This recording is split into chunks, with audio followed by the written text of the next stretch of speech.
I used to say, "I've never hit a man," with pride. Wore those words like a finely tailored suit I'd stitched together with my bare hands without getting an ounce of blood on it. The work of a life of peace, never needing to take a slice out of someone else's to feel whole.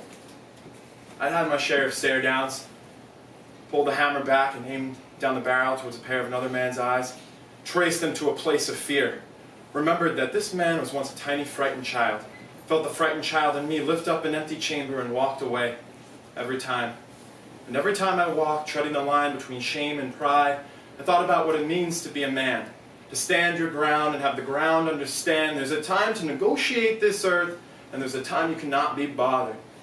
I thought about my grandfather, plastered to a wide-set chair, coffee in his cup, my brother and sister being tossed in the air, and what love he was capable of. Do the tough guy, make a fist like this. And I, only 5 years old, flexing only bone, couldn't know that my innocent impression could never hold a candle to his aggression. For what wreckage he had left in the wake of his life. Every time he was tested and tried ended with the eruption of short-fused dynamite. Some remains have yet to be identified in the tall tales they told me only after he died. The words portion and control were not in his vocabulary. Wayne Brown hated his name, bore his mouth on his hands, 2 slabs of stone, and he spoke in explosions. He'd order 2 meals, went out to dinner. Afterwards, with a grin, asked the waitress to rub the massive orb that was his gut. The fat that would kill him in time was a proud swell of power. And all the girls would laugh, oblige, and wish for better lives, never knowing the depth of his scorn. He was born a field of landmines, one moment smiling, cool blue, the next he'd see red, and a full set of white knuckles might blind you. On a clear night, in one of his famous fits of rage, he might make a man see stars. He made my father famous for being the youngest astronomer alive, barely alive. Thank God when we die they don't list the lives we've damaged on our tombstones, only our own, or else you won't be able to find his name. And yet our blood is the same, and yet I live in the house that he lived in, where we laugh to replace the shame, and all is buried, and all is forgiven. But his ghost still floats in my fists, has caught me swinging in dreams where all the punches are numb, and the faces are soft and young. When they come, I try to find something to hold on to, and miss. I can't hurt anyone because I don't want to, I'd say to myself. Stay in bed all morning, wondering if I'm a coward or a pacifist. But I don't have those dreams anymore. Because I went to the house that he built, the one for hunting, deep in the woods, with my brother and my friends. And my brother, with his share of Wayne's trait, has made me great at dodging bombs, diffusing situations tense as death stares, dodging bombs, diffusing situations tense as death stares, and for all the eating we both love to do with our good suits on, we didn't know each other's knuckles for 25 years. Until that day came, and I lost my mind. Saw red, heard nothing alive, felt the tie loosening from my neck, the pulse ringing in my ears, the blood coursing through my hand, worshipping for a moment at my brother's temple.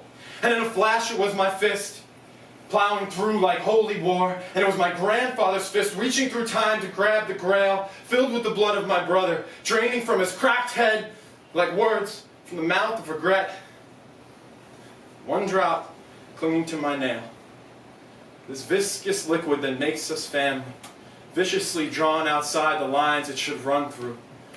To have it come to this, what have I done? To feeling stunned and stupefied by how alive chasing blood from a body can make you feel. To taste the power and immediate disgrace.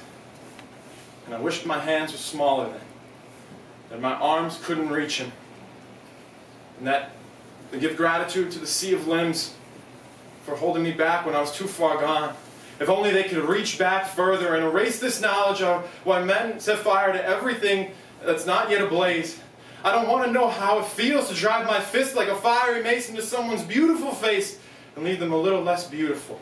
To feel my body swell at the thought of the end of you and leave you saying, we were supposed to protect each other. When I was little, my mother said, here, this is someone slightly smaller than you. Take care of him when I'm not there, and leave him wishing I was not there. I just saw him for the first time with the white line above his eye, We hugged and cried, and he is still beautiful. All is forgiven, all is buried, hurried away in one unspoken embrace, because that's what brothers do. The fury eliminated, the new demons given their momentary credence, all receding. Now I know where they hide, return to their rightful resting place, doomed to dwell in the tombs of our bloodlines. And I remember the time my grandfather knew he didn't have much left, and lied, and said we would go bike riding together someday. His way of saying, I made plenty of mistakes in my life, tough guy, but loving you is my salvation. So I try to remember him that way, with the grace of no fists. And I try to remember myself, well-dressed, unbloodied, hands open, like this.